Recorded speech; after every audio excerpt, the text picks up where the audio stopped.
Hello বন্ধুরা, সবাইকে শুভরাত্রি জানাতে চলে এসেছি। তবে আজকে আর ওই রান্নাঘরে গিয়ে কি খাবার বানিয়েছি ওই আর মানে খুলে খুলে দেখাতে আর ইচ্ছা করছে না, মানে শরীর আর চলছে না।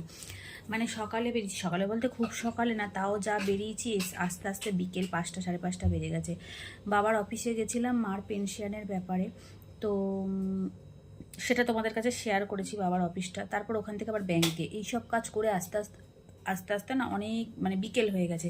তারপর এসে খেয়ে দিয়ে আবার ঘরের কাজ, তো শরীর আর চলছে না। কেন বলো তো, বাইরে অতটা পরিশ্রম করেছি আবার ঘরে, তো ওই জন্য বসে বসেই তোমাদের সঙ্গে শুভরাত্রিটা জানাচ্ছি। আর আজকে হচ্ছে মা খাবার পাঠিয়েছে, মাই পাঠিয়েছে। মা খাবার পাঠিয়েছে হচ্ছে আর মাছের ঝোল, মাছের তেল চচ্চড়ি, সবটাই রয়েছে।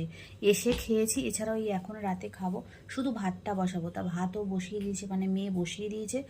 তা ভাবলাম বসে বসে তোমাদের শুভরাত্রিটা জানাই। রাতের ডিনার করতে এখনও অনেক দেরি, বরমশাই আসেনি। তো চলো সবাইকে শুভরাত্রি। প্লিজ বন্ধুরা একটু